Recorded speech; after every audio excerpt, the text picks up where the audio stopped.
check this out. This was the scene last night in Paris, France.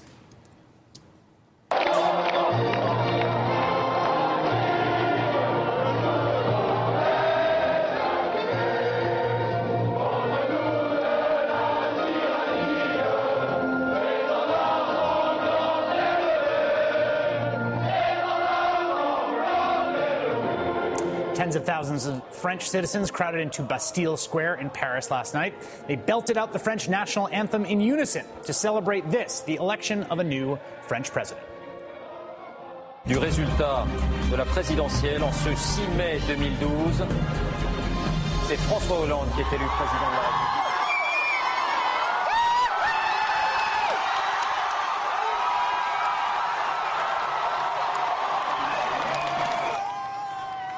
That animation is so awesome.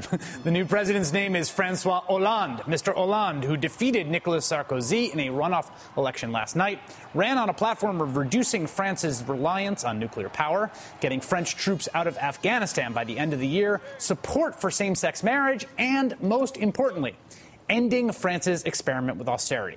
That is, dramatic budget cuts, huge cuts in government spending as a means of boosting the economy.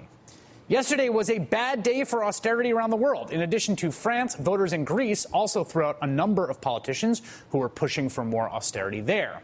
In the 4 years since the Great Recession threw the entire world off its economic axis, there's been a grand experiment underway. Do you rescue your nation's economy through austerity, or do you respond by actually increasing government spending, by injecting stimulus into your ailing economy? In broad strokes, the United States and President Obama have chosen stimulus, while Europe has chosen austerity. And austerity has turned out to be mighty unpopular. It's not just the French and the Greeks who are now rebelling against austerity measures at the polls.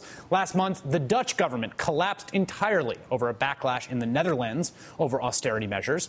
And this was the scene last weekend in Spain. Thousands of demonstrators took to the streets to protest against the Spanish government's insistence on austerity.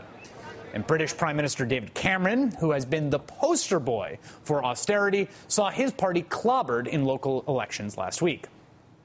Austerity has proved to be massively unpopular across Europe, and it's not just because it has brought with it predictably unpopular cuts in government services. It's because it hasn't seemed to work to get the economy going again. 2 years after the election of David Cameron, the UK has now slid back into recession. It's the UK's first double-dip recession since the 1970s. This is what's happened to the U.S. economy and the economy of the UK since the Great Recession struck. As you can see, they're both economies cratered in 2008. Since then, the UK instituted harsh austerity measures, and here's what happened there. Their economy recovered initially, but it has since taken a turn for the worse. The United States, on the other hand, rejected austerity measures and instead opted for a government stimulus package, and this was the result. Growth. Slow and at times uneven growth, but growth nonetheless. The U.S. has, so far, managed to avoid the sort of double-dip recession the U.K. is experiencing right now. And it's been the same story throughout much of Europe. As stimulus measures have managed to jumpstart the U.S. economy, Eurozone countries, which have adopted austerity measures, have seen their economies recover at first and then drop off. Here in the U.S., there's even evidence now that less austerity could have actually improved the economy even more. This graph was posted by Justin Lahart of the Wall Street Journal today. It shows that if the federal government had spent money to keep government workers rather than lay them off, the unemployment rate would be somewhere around 7.2% instead of 8.1%. And yet, in the face of all of this evidence, we are now in the precarious situation in this country where one of the two major political parties is unwaveringly, zealously committed to austerity. Massive cuts in government spending, a rejection of any sort of government-administered stimulus for the economy, precisely the sort of policies that have failed miserably in Europe so far. We have one major party in this country committed to bringing Europe's misery to our shores, and ironically, it's the party that's usually busy demonizing everything about Europe. There is, however, one last small glimmering hope to escape the straitjacket of austerity in this country.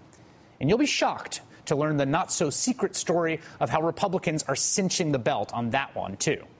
That's next.